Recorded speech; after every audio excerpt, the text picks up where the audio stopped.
കർത്താവായ യേശുക്രിസ്തുവിൻ്റെ അതിവിശുദ്ധ നാമം വാഴ്ത്തപ്പെടുമാറാകട്ടെ. പുറപ്പാടിൻ്റെ പുസ്തകം 4-ാമത്തെ അധ്യായം 10-ാമത്തെ വാക്യത്തിൽ, ഫറവോൻ അടുത്തു വരുമ്പോൾ ഇസ്രായേൽ മക്കൾ തല ഉയർത്തി മിസ്രയീമ്യർ പിന്നാലെ വരുന്നത് കണ്ട് ഏറ്റവും ഭയപ്പെട്ട് ഇസ്രായേൽ മക്കൾ യഹോവയോട് നിലവിളിച്ചു എന്ന് കാണുന്നു. പ്രിയ ദൈവമക്കളെ, നമുക്കറിയാം മിസ്രയീമിൽ വളരെ കഷ്ടപ്പാട് 400 വർഷത്തെ ത്തിന് ശേഷം ഒരു ദിവസം കർത്താവ് ഈജിപ്തിൽ ഇത്തിരി കാര്യങ്ങൾ കർത്താവ് ചെയ്ത് അവരെ പുറപ്പെടുവിച്ച് അവിടെ നിന്ന് അവർ ഭയങ്കര സന്തോഷത്തിൽ, ഇനി നമുക്കൊരു അടിമ ജോലി ചെയ്യേണ്ട എന്നുള്ള ഒരു സന്തോഷത്തിലാണ് അവർ ആ പാർപ്പിടങ്ങൾ വിട്ട് യാത്ര തിരിച്ചത്. അപ്പോൾ യാത്ര തിരിച്ച് ചെങ്കടലിന് ഏകദേശം അടുത്ത് വന്നപ്പോൾ അവർ ഒരു ശബ്ദം കേട്ട് പിറകോട്ട് നോക്കിയാൽ അവിടെ മിസ്രയീമിൽ സൈന്യം തങ്ങളുടെ പുറകെ ഇവരെ തുരത്തി പിടിക്കുവാനായിട്ട് വരികയാണ്. അപ്പോൾ ഇത് കണ്ടപ്പോൾ ഇസ്രായേൽ ജനങ്ങൾ ഭയന്നു പോയി ദൈവസന്നിധിയിൽ അധിക സമയം അതിയായിട്ട് കടന്ന് നിലവിളിച്ച് കരയുകയാണ് ചെയ്തത്. കാരണം എന്തെന്ന് വെച്ചാൽ അവർക്ക് മുമ്പോട്ട് പോകുവാൻ ഒരു സാധ്യതയും ഇല്ല. പ്രിയ ദൈവമക്കളെ, ഇതേപോലെയാണ് നാമം.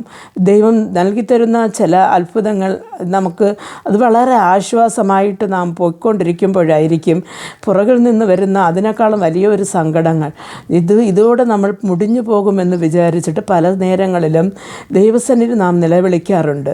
പ്രിയ ദൈവ പൈതലെ, ആ ഒരു നിലവിളി എന്ന് പറയുന്നത് കർത്താവ് ഒരിക്കലും പുറമ്പെ തള്ളത്തില്ല. കാര്യം എന്ന് പറഞ്ഞാൽ ആ സമയത്ത് തന്നെ കർത്താവ് അവിടെ അവർക്ക് പോംവഴി നൽകി കൊടുക്കുകയാണ്. കടലിനെ തുറന്നു വറ്റിച്ചുകൊണ്ട് അവർക്ക് മുമ്പോട്ട് പോകുവാനുള്ള ഒരു വഴിയും കൊടുത്ത് ആ ശത്രുസേന ഇവരെ കാണാതെ ഒരു മേഘമായിട്ട് ഈ ഇസ്രായേൽ മക്കൾക്കും ഫറവോൻ്റെ സൈന്യത്തിനും നടുക്കായിട്ട് നിന്ന് ഇവരെ രക്ഷപ്പെടുത്തുകയാണ്. അതേപോലെ തന്നെ നമ്മുടെ ജീവിതത്തിൽ എന്ത് തന്നെ കഷ്ടപ്പാടുകൾ വന്നാലും അതിൻ്റെ മധ്യേ കർത്താവ് നിർബന്ധമായിട്ടും മേഘമായിട്ട് ഇറങ്ങുന്ന സ്ഥലത്തിൽ മേഘമായിട്ട് ഇറങ്ങും, അഗ്നിസ്തംഭമായിട്ട് ഇറങ്ങേണ്ട സ്ഥലത്തിൽ അഗ്നിസ്തംഭമായിട്ട് ഇറങ്ങും. പക്ഷേ ലോകത്തിൽ നമ്മൾ ചിന്തിച്ചു പോലും നോക്കാത്ത പല വഴിയിൽ കൂടെ കർത്താവ് നമുക്ക് മുമ്പോട്ട് പോകുവാൻ ഒരു വാതിൽ തുറന്നു തരും. അതുകൊണ്ട് വിഷമിക്കാതെ ദൈവസന്നിധിയിൽ കാത്തിരുന്ന് പ്രാർത്ഥിക്കാം.